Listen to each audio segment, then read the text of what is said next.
అశ్వ సంవత్సరంలో కైలాస యాత్ర Sri Gayatri tours and travels 8977349696. తీవ్ర స్థాయిలో ప్రతిదాడులకు దిగుతోంది ఇరాన్. 27 అమెరికన్ బేస్లపై ఇరాన్ క్షిపణుల వర్షం కురిపించింది. కువైట్, ఖతార్, యుఏఈ, సౌదీ, ఇరాక్పై బాంబులు వర్షం కురిపిస్తోంది. యుఏఈలోని అమెజాన్ డేటా సెంటర్పై ఇరాన్ దాడి చేసింది. ఇరాన్ దాడిలో భారీగా యుఏఈ డేటా సెంటర్ దెబ్బతింది.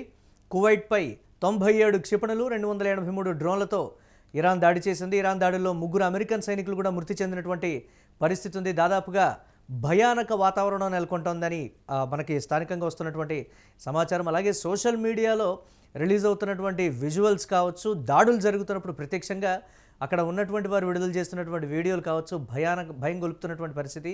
ఎంతో భద్రత ఉంటుంది, సేఫ్టీగా ఉంటుందని చెప్పినటువంటి దుబాయ్లో కూడా బాంబు పేలడంతో ఈ నేపథ్యంలో కింద అక్కడ విమానాలన్నీ కూడా రద్దయినటువంటి సిచ్యువేషన్. మొత్తం మీద ప్రపంచం యావత్తు ఉద్రిక్తంగా ఉంది అనేటువంటి మాట. కొన్ని దేశాలు మినహాయించి దాదాపుగా అన్ని చోట్ల కూడా పరిస్థితులు ఏమీ బాగోలేవు అనేటువంటి పరిస్థితి. దీనిపై మనతో మాట్లాడటానికి ప్రముఖ పొలిటికల్ అనలిస్ట్ మనం కోటేశ్వరరావు గారు ఉన్నారు. వారితో మాట్లాడదాం. కోటేశ్వరరావు గారు నమస్తే. నమస్తే. ఏం జరుగుతోంది అనేదానికన్నా ఇది ఎక్కడి వరకు వచ్చి ఆగుతుందనేది ప్రధానంగా వినిపిస్తున్నటువంటి ప్రశ్న. ఇంకొక 7 రోజులు కాదు, 4 వారాల పాటు మేము దాడులు చేస్తాం ఇరాన్ మీద అనేటువంటి పరిస్థితి ఉంది. సరే, మీరు బాగున్నారు, మా మీద ఎందుకు దాడి చేస్తున్నారనే ఒక క్వశ్చన్ రేజ్ అవుతుంది. బాధ్యులెవరైనా దానికి సంబంధించి పక్కన పెడితే, బాధ్యులైనటువంటి వాళ్ళు బాగానే ఉన్నారు, కానీ మేము బాధింపబడుతున్నామని కూడా కొన్ని దేశాలు మొరపెట్టుకుంటున్నటువంటి సిచ్యువేషన్. 3వ ప్రపంచ యుద్ధానికి దారి తీస్తుంది అనేటువంటి మాట. లేదు, ఇవన్నీ కలిపి ఇరాన్ని మట్టు పెడతాయి అనేటువంటి మరొక వార్త. ఈ ఉద్రిక్తతలేంటి, ఈ పరిస్థితులేంటి, ఎప్పటి వరకు కొలిక్కొచ్చి ఆగుతాయనేది ప్రధానంగా అందరిలోనూ నెలకొన్నటువంటి ఒక భావోద్వేగమైనటువంటి అంశం. ఎలా చూడాలంటారు దీన్ని? ఈ యుద్ధం ఎన్ని రోజులు చేస్తారు, వారాల రోజుల అనేటువంటిది మనం ఊహించి చెప్పలేము. డొనాల్డ్ ట్రంప్ అయితే 4 వారాల వరకు మేము చేస్తామని చెప్పాడు. అంటే 4 వారాల పాటు ఇరాన్ని సాధ్యమైన మేరకు నష్టపరచడం, అక్కడ ఉన్నటువంటి నాయకత్వాన్ని కావచ్చు లేదా మిలిటరీ అధికారులను కావచ్చు అంతం చేయడం అనేటువంటి లక్ష్యంగా కనిపిస్తూ ఉంది. దానికి ప్రతిగా ఇరాన్ కూడా మేము కూడా ఏమీ తగ్గట్లేదు, మా సత్తా ఏమిటో చూపిస్తామని ప్రతిగా దాడులు చేస్తూ ఉంది. కువైత్ మీద జరిపినటువంటి డ్రోన్ దాడిలో అమెరికా విమానాలు దెబ్బతిన్నట్టుగా వార్తలు వస్తున్నాయి.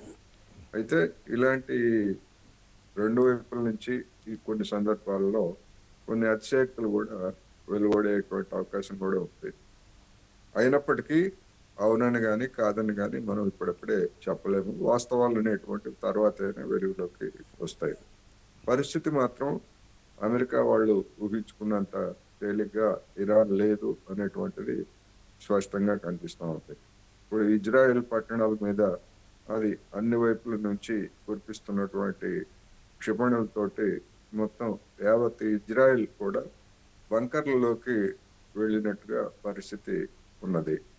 ఇక మీరన్నట్టుగా మధ్యలో మా మీద పడతారేమిటి అని గల్ఫ్ దేశాలు అంటే కుదరదు. ఎందుకు అంటే మీకేమి సంబంధం లేకపోతే, మీకేమి నిమిత్తం లేకపోతే అమెరికా వైమానిక స్థావరాలన్నింటినీ మీ దేశాల్లో ఎందుకు పెట్టారు? ఆ వైమానిక స్థావరాలన్నింటినీ ఇరాన్ మీద ఎందుకు ఎక్కువ పెట్టే విధంగా పెట్టారనేటువంటి ప్రశ్నకు ఆ దేశాలు సమాధానాలు రావాల్సి ఉంటుంది. అందుకని ఇప్పుడు కువైత్ మీద కావచ్చు, యునైటెడ్ అరబ్ ఎమిరేట్స్ మీద కావచ్చు, ఖతార్ మీద కావచ్చు, ఎక్కడ దాడి చేసినా కానీ ఇరాన్ అమెరికా సైనిక స్థావరాలే టార్గెట్. ఆ క్రమంలో ఆయా దేశాలకు చెందినటువంటి కొన్ని ప్రాంతాలు కూడా దెబ్బతింటాయి. అందులో అనుమానం ఏమి లేదు, అతిశక్తి కూడా ఏమి లేదు. అందుకని అవి గగ్గోలు పెట్టబోయే ముందు అమెరికా లాంటి దుష్టశక్తిని తమ భుజాల మీద ఎందుకు ఎక్కించుకున్నాయి అనేటువంటిది అసలైనటువంటి ప్రశ్న అనేది నాకు.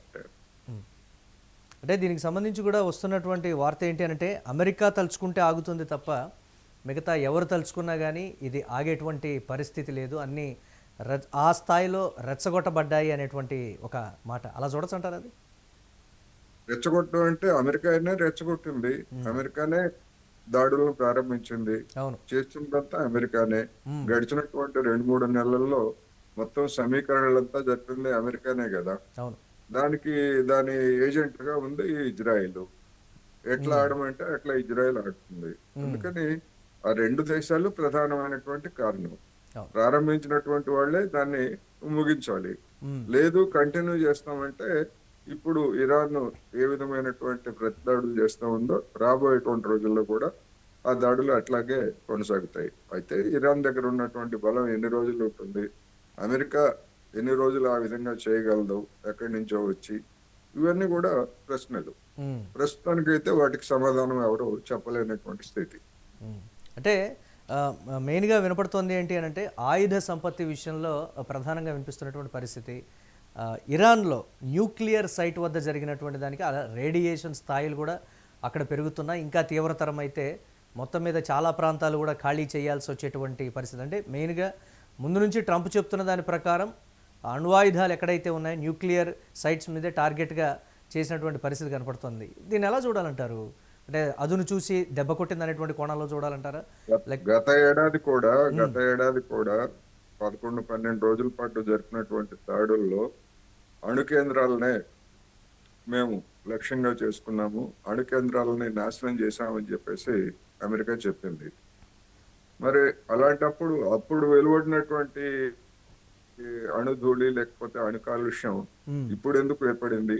ఇప్పుడు ఎక్కడ అణు కేంద్రాల మీద దాడి చేసినట్టు కానీ లేదా సక్సెస్ అయినట్టు కానీ ఇంతవరకు ఎవరు చెప్పలేదు. అమెరికా చెప్పలేదు, లేకపోతే ఇతరులు కూడా చెప్పలేదు. అందుకని ఇట్లాంటి వాటన్నిటిని కూడా మనం యాజిటీజ్ గా తీసుకోవాల్సినటువంటి అవసరం లేదు. నిజంగా అటువంటి పరిణామం జరిగితే ఆ ప్రమాదం లేకపోలేదు, కానీ అణు కేంద్రాలన్నింటినీ కూడా అక్కడ అవసరమైనటువంటి యురేనియం శుద్ధి చేసినటువంటి నిల్వలు ఉన్నాయి. వాటిని ఏ క్షణంలో అయినా బాంబుల తయారీకి అవసరమైనటువంటి ఏర్పాట్లు జరిగాయనేటువంటిది వాస్తవం. కానీ అక్కడ బాంబులు ఇంకా పూర్తిగా తయారు చేసినట్టు కానీ, ఒకవేళ అలాంటివి తయారు చేసి ఉంటే, అణుబాంబులు తయారు చేసి ఉంటే, అణ్వాయుధాలు తయారు చేసి ఉంటే ఈ పాటికి ఇరాన్ ప్రయోగించి ఉండేది. క్షిపణులకి అణుబాంబుల్ని అణు ఆయుధాలు తగిలించడం పెద్ద సమస్య కాదు కదా. అందుకని అందుకనే యుద్ధం జరిగేటప్పుడు అతిశయక్తులు ముందుకు వస్తాయి, వాస్తవాలు వెనుకోటు పడతాయి. ఏమైనప్పటికీ మనం దేన్ని కూడా కాదనలేము. ఇప్పుడున్నట్టు అట్లాగని చెప్పేసి నిజమైన కూడా మనం చెప్పలేము. ఇప్పుడు మెయిన్గా వినిపిస్తున్నటువంటి క్వశ్చన్ ఏంటి అని అంటే ఉక్రెయిన్ రష్యా మధ్య యుద్ధం ఇప్పటికీ కూడా జరుగుతూనే ఉన్నటువంటి పరిస్థితి. రెండు దేశాలు అవునన్నా కాదన్నా యుక్రెయిన్ మరి భౌగోళికంగా అలాగే ఆర్థికంగా అన్ని విధాలా కూడా నష్టపోయింది. రష్యా పర్టికులర్గా ఆర్థికంగా గతంలో లాగా మాట్లాడేటువంటి పరిస్థితి కూడా రష్యా పరిస్థితి లేదు అనేటువంటి మాట. ఈ ఎఫెక్ట్ అంతా కూడా యుక్రెయిన్ రష్యా యుద్ధం జరుగుతున్నప్పుడు ప్రపంచవ్యాప్తంగా అన్ని దేశాల విషయంలో కూడా ఆర్థికంగా ఏదో విధంగా పడినటువంటి పరిస్థితి.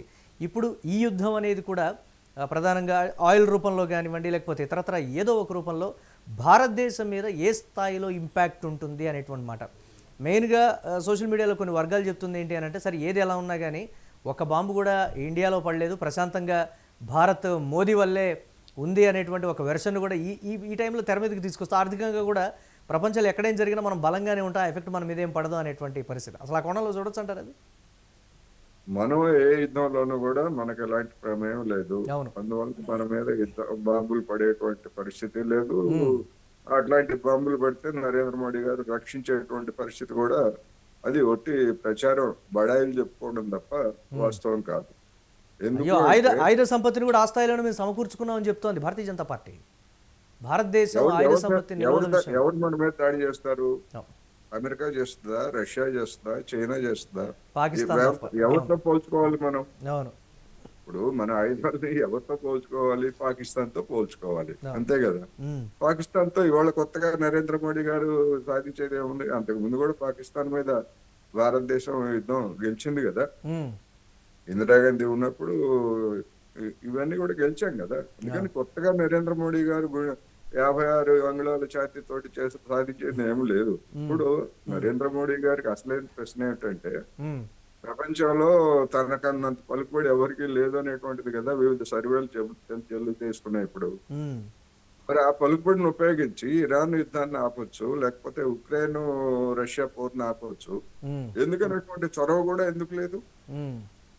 కనీసం ఇప్పుడు మధురోను కిడ్నాప్ చేస్తే ఇది తప్పు అని చెప్పేసి ఖండించలేనటువంటి పరిస్థితి అప్పుడు చూసాం. ఉమ్, మరి ఇరాన్ మన మిత్ర దేశం.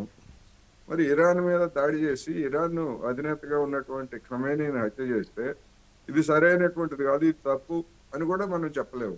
ఉమ్, మనం ఏం చేస్తున్నట్టు? అవును. మన పలుకుబడి దేనికోసం? ఉమ్. ఫోటోలు తీసుకోవడానికి, లేకపోతే గొప్పలు చెప్పుకోవడానికి, సోషల్ మీడియాలో చెప్పుకోవడానికి. ఆర్థికంగా కూడా ఆ స్థాయిలో బరువు పడేటువంటి పరిస్థితి భారత్ మీద లేదు అని కొంతమంది చెప్తూ ఉంటే, ఇప్పుడేముంది, దాదాపుగా ఒక నెల రోజుల వ్యవధిలో అంతా కూడా భారత్లో ఏ స్థాయిలో ఆర్థికపరమైనటువంటి అంశాల విషయంలో తేడాలు వస్తాయో చూడండి అని రకరకాలుగా చెప్తారు. ఆ స్థాయి ఇంపాక్ట్ ఉంటుందంటారు భారతదేశం మీద? ఆర్థిక పరిస్థితి మీద భారం లేకపోతే ఇవాళ స్టాక్ మార్కెట్ దాదాపు 1500 పాయింట్లు పడిపోయింది. అవును. ఎందుకు పడిపోయింది? ఉమ్, భారతదేశంలో అంతా సజావుగా ఉంటే, ఉమ్, భారతదేశంలో ఉన్న కంపెనీలు ఇవన్నీ సజావుగా ఉంటే ఉమ్, మరి స్టాక్ మార్కెట్ ఎందుకు పతనం అయింది? అవును. సరే, అందుకని ఇవన్నీ కూడా గొప్పలు చెప్పుకోవడానికి బాగానే ఉంటది. ఇప్పుడు పాయింట్ ఏంటంటే ఉమ్, 2022లో 2022 ఏప్రిల్ మొదటి వారంలో ఉమ్, ఆ రోజు ఉన్నటువంటి చమురు ధరలు బ్యారెల్ ధర $100 నుంచి $105 వరకు ఉంటాయి. అవును. ఆ తర్వాత $64 $60 వరకు కూడా పడిపోయింది. అవును. సరే, ఇవాళ ఇప్పుడు ధరలు పెరిగిన కారణంగా దాదాపు $75-80 దాకా ఇప్పుడు ఉందనుకోండి నిన్న ఇవాళలో. అవును. మరి ఎందుకని 2022లో ఎంత అయితే వసూలు చేశారో ఉమ్, అప్పటి వరకు చెప్పినటువంటి సుభాషితాలు ఏంటి వీళ్ళు చెప్పింది? ఉమ్, అంతర్జాతీయ మార్కెట్ లో 1 పైసా పెరిగితే ఉమ్, మేము పైసా పెంచుతాము, ఉమ్, 1 పైసా తగ్గితే 1 పైసా తగ్గిస్తాము వినియోగదారులారా అని చెప్పారు కదా. అవును. ఎందుకని 2022 నుంచి ఇంతవరకు అసలు ధరలు డీజిల్ పెట్రోల్ ధరలు ఎందుకని సవరించలేదు? అవును. ఉమ్, తగ్గాయి కదా. అవును. మీరే చెప్పారుగా రష్యా నుంచి మనం చౌకగా దిగుమతి చేసుకుంటున్నామని. ఉమ్, ఏమైనట్టు మరి ఆ డబ్బులని ఏమైనట్టు? ఉమ్, పోనీ పోనీ మీరు ధరలు తగ్గించలేదు. ఏటా 2.5 లక్షల కోట్ల రూపాయల మేరకు మీ హయాంలో సెస్సుల పేరుతోటి జనం జేబులు కొట్టేస్తున్నారు కదా. ఆ, ఆ సెస్సులన్నా తగ్గించారా? అది తగ్గించలేదు. ఏం చేస్తున్నట్టు ఈ డబ్బంతా? ఉమ్, మా గొప్ప అని చెప్పేసి చెప్తారు. ఓకే, మీ గొప్ప మీకు ఉంటుంది. అవును. మరి ఈ జనాన్ని గోల్డ్ కొట్టి వసూలు చేస్తున్నారే, దీని గురించి ఎందుకు మాట్లాడరు గొప్పలు చెప్పుకునేటువంటి వాళ్ళు? అందుకని భారతదేశ పరిస్థితి అంత సజావుగా ఉంటే డొనాల్డ్ ట్రంప్ పన్నులు ప్రకటించగానే ఇక్కడ స్టాక్ మార్కెట్ పతనం అవుతుంది. ఉమ్, ఎక్కడో పశ్చిమాసియాలో యుద్ధం అనగానే ఇక్కడ స్టాక్ మార్కెట్ పతనం అవుతుంది. ఉమ్, లేదా ఫెడరల్ అమెరికాలో వడ్డీ రేటు పెరుగుతుంది అనగానే ఇక్కడ పతనం అవుతుంది. ఉమ్, మరి అంత ఈజీగా, అంత బలహీనంగా, అది బలహీనతకు చిహ్నమా బలానికి చిహ్నమా? అవును. ఒక పసిబిడ్డ వాతావరణంలో వచ్చేటువంటి మార్పులు, వేసవైనా ఇంకోటైనా ప్రతిసారి ఈ ఈ జబ్బు చేస్తా ఉందంటే అర్థం ఏంటి? బలహీనతకి చిహ్నం. అవును. బలంగా లేదంటారు. మరి భారతదేశ పరిస్థితి కూడా అలాగే ఉంది కదా. ఉమ్, కానీ ఇవన్నీ గొప్పలు అనేవి ఎవరైనా చెప్పుకోవచ్చు. నిజంగా అంత పలుకుబడినటువంటి వ్యక్తి ఎందుకని ఇది తప్పు ఇది ఒప్పు అని చెప్పలేనటువంటి స్థితిలో ఉన్నారు ఉమ్. అనేది కదా ప్రశ్న. దానికి సమాధానం చెప్పాలి ఎవరైనా. అంటే రాజకీయంగా కూడా ఈ అంశము రాహుల్ గాంధీ మాట్లాడినటువంటి మాటలు, మార్నింగ్ చేసినటువంటి కామెంట్స్, యుద్ధం రాబోతుంది, దీనికి సంబంధించి అందరూ సిద్ధంగా ఉండండి అని చెప్పడం కావచ్చు. మోదీ ఇప్పుడు జరుగుతున్న దానికి మోదీ సమాధానం చెప్పాలని రాహుల్ గాంధీ ప్రశ్నించినటువంటి విధానం కానీ ఒకంత పొలిటికల్ ఇష్యూ కింద డైవర్ట్ అయినటువంటి పరిస్థితి ఉంది. అసలు ఆ కోణంలో చూడొచ్చు. యుద్ధం రాబోతోంది అని రాహుల్ గాంధీ చెప్పడం అది ముందు చూపు లేమితనం, తొందరపాటు తప్ప మరొకటి కాదు. ఎందుకంటే మనం ఎవరితో యుద్ధంలో ఉన్నాం? అవును. మనం ఎవరి పక్షాన లేం కదా యుద్ధం. మనం కనీసం మాట్లాడలేటువంటి స్థితిలో కూడా లేం కదా. అవును. మన మీద ఎవరు యుద్ధం చేస్తారు? చైనా వాళ్ళు యుద్ధం చేస్తారా? రష్యా యుద్ధం చేస్తుందా? అమెరికా యుద్ధం చేస్తుందా? ఇప్పటికిప్పుడు పాకిస్తాన్ యుద్ధం చేస్తుందా? చేసినటువంటి యుద్ధాన్ని డొనాల్డ్ ట్రంప్ చెప్పగానే ఆపేశాం కదా మనం. మన చేతులు ముడేసుకున్నాం కదా. అందుకని మన దేశానికి యుద్ధం వచ్చేటువంటి పరిస్థితి లేదు. ప్రపంచంలో కూడా ఇప్పుడు ఈ పరిణామాలతోటి కొంతమంది మూడో ప్రపంచ యుద్ధం వస్తుంది, లేదా గల్ఫ్ దేశాలన్నీ ఇరాన్ని దెబ్బతీస్తాయి, లేకపోతే యుద్ధానికి పాల్పడతాయి అనేటువంటి కొన్ని ఊహాగానాలు చేస్తున్నారు. కానీ అటువంటి పరిస్థితి అయితే లేదు అనేది నా అభిప్రాయం. అంటే ట్రంప్ మాటకి మోదీ వహిస్తున్నటువంటి మౌనమే ఒక సమాధానం కింద మనం చూడాలి అనేటువంటి ఒక మరో స్లోగన్ కూడా ఇచ్చారు ఆయన. అంటే ఇప్పుడు రాహుల్ గాంధీ ఏమైనా చెప్పొచ్చు, కానీ మనకు వాస్తవాలు కూడా కనిపిస్తున్నాయి కదా. ఉమ్, ట్రంప్ చెప్పినట్టుగానే గతంలో అనేక విషయాలు జరిగాయి. అవును. ఏం చెప్పాడు ట్రంప్ లేకపోతే జో బైడెన్, మీరు ఇరాన్ దగ్గర ఆయిల్ కొనుగోలు చేయొద్దు అంటే అప్పుడు మన వాళ్ళు ఏం చెప్పారు, లేదు లేదు మీరు చెప్పినట్టు మేము ఎందుకు వింటాం, ఉమ్, మేము అనుకున్నది చేస్తాం, మా ప్రయోజనాలకు అనుగుణంగా చేస్తాం అని చెప్పారు. జనం అంతా ఓహో నిజమే కావాలి అనుకున్నారు. ఉమ్. కానీ ఇరాన్ నుంచి ఒక్క చుక్క ఆయిల్ కూడా తర్వాత దిగుమతి నిలిపేశారు కదా. ఉమ్. ఎందుకు నిలిపేశారు అంటే సమాధానం చెప్పేవాళ్ళు ఎవరైనా ఉన్నారా? అమెరికా మాట విన్నట్ట లేకపోతే ఇప్పుడు ట్రంప్ మాట విన్నట్టు అంటారు, ఎలా చూడాలంటారు ఇది? మరి అదే కదా, అమెరికా ట్రంప్ బెదిరింపులకు లోపడే మనం ఇరాన్ నుంచి చమురు కొనుగోలు ఆపేశాము. ఒక ఇరానే కాదు, వెనుజులా, అవును. ఈ మధుర ఉదంతానికి ముందు వెనుజులా నుంచి మనం చమురు కొనుగోలు చేస్తా ఉంటే ఉమ్, మధుర మీద ఆంక్షలు పెట్టడానికి ఇదే ట్రంప్ వెనుజులా నుంచి కూడా మీరు చమురు కొనుగోలు చేయకూడదు అంటే ఉమ్, ఏం చేశాడు ట్రంప్, వెనుజులా నుంచి కూడా మనం కొనుగోలు చేయటం ఆపేశాం. ఉమ్, మరి అక్కడ ట్రంప్ మాటే చల్లమణి అయింది కదా. ఉమ్. అందుకని ఒకవైపు మనం మౌనము మనకు అంటే వీటన్నిటికీ ఒక సమాధానం వస్తుంది కోటేశ్వరరావు గారు. అది ఎంతవరకు మరి అది సర్ది చెప్పుకునేటువంటి తత్వం లేకపోతే ఇంకోటో తెలియదు, కానీ పౌరులు ఇబ్బంది పడకూడదు, పౌరుల భద్రతే మాకు ముఖ్యం, పౌర సేవలకు సంబంధించి మేము ఎక్కడ ఆర్థిక పరమైనటువంటి ఆటంకాలు కూడా మేము కలిగించము, పౌరుల కోసం మేము ఏం చేయటానికైనా సిద్ధం అనేటువంటి మాట. అది తగ్గడమా లేకపోతే ఎదురు తిరగడమా అనేది కూడా పౌరులకు సంబంధించే మేము కట్టుబడి ఉంటామనేటువంటి ఒక లైన్ చెప్తోంది కేంద్ర ప్రభుత్వం. దీన్ని చూడొచ్చంటారా అలా? అది అప్పుడు బాబాలు, గురువులు లేకపోతే ఇతరులు ఇట్లాంటి సుభాషితాలు చాలా చెప్పొచ్చు. అవును. అలాంటి వాటిలో ఒక భాగం తప్ప ఒక ప్రజాస్వామిక దేశంగా లేదా ప్రపంచ రాజకీయాల్లో ఒక పాత్ర పోషించాలని ఉవ్విళ్ళూరుతున్నటువంటి దేశంగా ఇలాంటి సుభాషితాలు ఏముంది, సర్వే జన సుఖినో భవంతు అనేటువంటి విషయం నరేంద్ర మోడీ గారు మీరు నేను పుట్టక ముందే చెప్పారు కదా మన పెద్దలు. అవును. అంతకు మించి ఏమన్నా ఉందా ఆ మాటలకు అర్థం?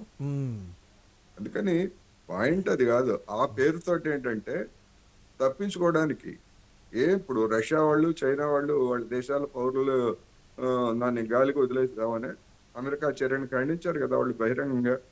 దాని అర్థం ఏంటి, వాళ్ళ పౌరుల్ని గాలికి వదిలేస్తారని కాదు కదా.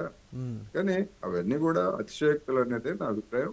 సరే ఏమైనప్పటికీ ఇటువంటి మౌనంతో భవిష్యత్తులో పేద దేశాలు కానీ లేదా వర్ధమాన దేశాలు కానీ మనల్ని నమ్ముకొని మన వైపు వస్తాయా అనేటువంటి దాన్ని కూడా మనం చూడాలి. ఇవాళ మౌనంగా ఉండి డొనాల్డ్ ట్రంప్ కి సంతోషం కలిగించవచ్చు, కానీ గతంలో చేసినటువంటి పొరపాటు అదే కదా. ఇరుగు పొరుగు దేశాలన్నింటినీ మనం ఎందుకు దూరం చేసుకున్నాం అంటే అమెరికాకి దగ్గరై ఇరుగు పొరుగు దేశాలు, భూటాన్ కూడా మనల్ని ఇప్పుడు లెక్క చేసే స్థితిలో లేదు డోక్లాం విషయంలో, ఇట్లాంటి విషయాల్లో. అందుకని మనం అనుసరించేటువంటి వైఖరి భవిష్యత్తులో మనకి దాని యొక్క పరిణామాలు ప్రతికూలమా అనుకూలమా అనేటువంటిది తెలియజేస్తుంది. అందుకని ఈ విధమైనటువంటి మౌనం దౌత్యం అనేటువంటిది ఎల్లకాలం సాగదు అని కూడా మనం చెప్పుకోవచ్చు. ఫైనల్గా ఒక్క ప్రశ్న, భారతదేశంలో జరుగుతున్నటువంటి ఈ పరిణామం కాశ్మీర్లో కూడా షియా ముస్లింలు బయటకు వచ్చి, మహిళలతో సహా బయటకు వచ్చి అంటే ఇరాన్ మీద జరుగుతున్నటువంటి దాడికి మద్దతుగా వారు నిరసన వ్యక్తం చేయటం, ఆ స్థాయిలో ఉద్రిక్తత, అంటే గతంలో ఉన్నటువంటి అంటే మోదీ ప్రభుత్వం రాకముందు ఏ విధంగా కాశ్మీర్లో పరిస్థితులు ఉన్నాయో ప్రతి అంశానికి కూడా అదేవిధంగా బయటకు వచ్చి నిరసన వ్యక్తం చేస్తున్నారో మళ్ళీ అలాంటి పరిస్థితి ఇప్పుడు వచ్చింది. ఇంటర్నెట్ సేవలు కావచ్చు, టెలికాం సేవలు కావచ్చు, అన్నీ కూడా మళ్ళీ సెన్సిటివ్గా మారిపోయాయి అనేటువంటి పరిస్థితి. దీన్ని ఎలా చూడాలంటారు? దానికి పరోక్షంగా ఒక విధంగా మోడీ గారు కూడా బాధ్యులే. ఖమేనీ హత్యను ఖండించి ఉంటే మరి ఆ సామాజిక తరగతికి చెందినటువంటి వాళ్ళు దాడులకి, ఆందోళనలకు దిగేవాళ్ళు కాదు కదా. అన్యాయాన్ని కదా ఖండించమంటుంది, ఖమేనీ అని కాదు కదా, అన్యాయాన్ని కదా ఖండించవలసింది. ఒక దేశ అధ్యక్షుడిని చంపేయడానికి అమెరికా వాడికి ఏం రైట్ ఉందండి? ఒక దేశ అధ్యక్షుడిని కిడ్నాప్ చేస్తాడు, ఒక దేశ నాయకుడిని మర్డర్ చేస్తాడు. దాన్ని కూడా మనం ఖండించకపోతే జనం ఆందోళన. ప్రపంచ దేశాలు దాదాపుగా ఈ అంశం మీద మౌనంగా ఉన్నాయి కదా, మళ్ళీ భారత్ మాట్లాడితే అంతా కూడా వేరే విధంగా ఉండేటువంటి సిచ్యువేషన్ ఉండదంటారు అసలు? ఏముంటది, అమెరికాకు వ్యతిరేకంగా మాట్లాడితే అమెరికా వాడు మన మీద కన్నేరు చేస్తాడు, మన మీద ఏమన్నా బాంబు వేస్తాడా? ఏమనండి చూద్దాం. ఉమ్, అందుకని భయపడుతూ ఉంటే ఎక్కడికి వెళ్తాం మనం? ఉమ్, అది కదా సమస్య. అవును. అందుకని అందుకని ఇప్పుడు నిరసన తెలియజేసే హక్కు ఉంది, అయితే అది హద్దులు మీరకూడదు. ఉమ్, ఇప్పుడు పాకిస్తాన్ లో జరిగినటువంటి దానిలో అనేక మంది చనిపోయారన్నారు, అది విచారకరం. అక్కడ ఉన్నటువంటి ప్రభుత్వం అమెరికాకు అనుకూలం కనుక నిర్దాక్షిణ్యంగా వాళ్ళ మీద కాల్పులు జరిపింది. అవును. మరి అలాంటి పరిస్థితి ఎక్కడ రాకూడదు. అవును. అవును. ఎందుకంటే ప్రపంచ పరిణామాలు జరుగుతున్నప్పుడు నిరసన తెలియజేసేటువంటి రైట్ కాశ్మీరే కావచ్చు, హైదరాబాద్ లో కూడా జరుపుతారు కదా షియాలుగా ఉన్నటువంటి వాళ్ళు. ఉమ్, దేశంలో ఎక్కడైనా ఇరాన్ షియాలు అక్కడ ఉన్నటువంటి వాళ్ళు సామాజిక తరగతి, అందుకని దానికి అనుగుణంగా అక్కడ నిరసన తెలియజేశారు. దాన్ని అంతవరకే మనం తీసుకోవాలి తప్ప మరొక దానికి పోకూడదు అనేది నా అభిప్రాయం. Right. Thank you Thank you. Koteswararao గారు, వాల్యుబుల్ అనాలిసిస్ అందించినందుకు. సో అది ఇరాన్పై ప్రస్తుతం జరుగుతున్నటువంటి పరిణామాల నేపథ్యంలో యావత్ ప్రపంచం మొత్తం కూడా ఉలిక్కిపడుతున్నటువంటి పరిస్థితి. ఎంతో సేఫ్టీ అనుకున్నటువంటి దుబాయ్లో కూడా ప్రపంచవ్యాప్తంగా ఉన్నటువంటి ధనికులు ప్రముఖులు అందరూ కూడా దుబాయ్లో స్థిర నివాసాన్ని ఏర్పాటు చేసుకున్నటువంటి వాళ్ళు కూడా ఇమ్మీడియట్గా వాళ్ళ దేశాలకు వెళ్ళిపోతున్నటువంటి పరిస్థితి. దుబాయ్ వ్యాప్తంగా కూడా అంటే అరబ్ కంట్రీస్లో కొన్ని దేశాల్లో దాదాపుగా పూర్తిగా ఆ దేశాల్లో ప్లస్ ఆ దేశాలకు వెళ్ళేటువంటి విమాన సర్వీసులని ఆ సేవలన్నింటినీ కూడా రద్దు చేసినటువంటి పరిస్థితి ఉంది. కానీ దాదాపుగా ఇంకొక 4-5 వారాల పాటు ఈ యుద్ధం కొనసాగుతూ ఉంటుంది. ఇరాన్ మీద మేము దాడులు చేస్తామని ఇజ్రాయెల్ అలాగే ట్రంప్ కూడా ప్రకటించడంతో ఒకంత ఉద్రిక్త వాతావరణం. అసలు ఏం జరగబోతోంది ప్రపంచంలో, 3వ ప్రపంచ యుద్ధానికి ఇది నాంది పలకబోతోంది అనేటువంటి మాట. కానీ ఏదైతే ఇరాన్ అమెరికా స్థావరాలు ఏర్పాటు చేసుకున్నటువంటి దేశాల్లో AWS అంటే దుబాయ్లో ఉన్నటువంటి అమెజాన్ వెబ్ సర్వీసెస్ ఆ కార్యాలయం మీద కావచ్చు, లేకపోతే ఇతరత్ర అమెరికా ఆవాసం ఏర్పాటు చేసుకున్నటువంటి ఆ దేశాల్లో ఉన్నటువంటి అమెరికా స్థావరాలని టార్గెట్ చేస్తూ ఇరాన్ చేసినటువంటి దాడులు కావచ్చు, వీటన్నిటిని పరిగణలోకి తీసుకుంటే ఇరాన్ ఎక్కడా కూడా తగ్గేటువంటి అవకాశం లేదు. మేము పూర్తిగా చచ్చిపోయినా పర్వాలేదు, కానీ మేము దాడులు మాత్రం ఆపేది లేదు, తలొగ్గేది లేదనేటువంటి మాట అయితే క్లియర్ కట్గా చెప్తున్నటువంటి పరిస్థితి. ప్రపంచం మొత్తం కూడా యుద్ధాలతో అట్టుడికిపోతోంది. మరొకసారి ప్రపంచవ్యాప్తంగా తీవ్రమైనటువంటి ఎప్పుడూ ఎవరు చూడనటువంటి ఆర్థిక మాంద్యం, ఆర్థికపరమైనటువంటి అంశాలతో కూడిన సమస్యలు రాబోతున్నాయి అని విశ్లేషకులు కూడా చెప్తూ ఉన్నటువంటి పరిస్థితి. ఇటు ముడి చమురు ధరలు కావచ్చు, స్టాక్ మార్కెట్స్ పతనం కావచ్చు, ఆయా దేశాల నుంచి ఆయిల్ దిగుమతులకు సంబంధించి భారతదేశం కూడా దాదాపుగా ఒక 40% వరకు కూడా ఇరాన్ నుంచి దిగుమతి చేసుకుంటోంది అనేటువంటి మాట కూడా చెప్తూ ఉన్నారు. అటు సైడ్ నుంచి దాదాపుగా 2 నుంచి 3 కోట్ల బ్యారెళ్ల చమురు అనేది మనకు వస్తుంది అనేటువంటి పరిస్థితి ఉంది సముద్ర మార్గం ద్వారా. అవి కూడా ఆగిపోతే భారతదేశంలో ఆయిల్ ధరలు కావచ్చు, లేకపోతే పెట్రోల్ డీజిల్ ధరలు పెరిగి నిత్యావసరాలు భగ్గుమనేటువంటి పరిస్థితి ఉంటుంది. అక్కడ జరిగేటువంటి యుద్ధం ఎఫెక్ట్ భారత్ మీద కూడా పడే ఛాన్స్ ఉందని అయితే నిపుణులు చెప్తున్నారు. ఎంత తొందరగా ఈ యుద్ధాలు ఆగిపోతే ఆర్థికపరమైనటువంటి అంశాల్లో కూడా ఆయా దేశాలు దెబ్బతినకుండా ఉంటాయనేది విశ్లేషకులు చెప్తున్నటువంటి మాట. చూడాలి ఏ విధంగా ఉంటాయి పరిణామాలు అనేది. Keep watching UTV.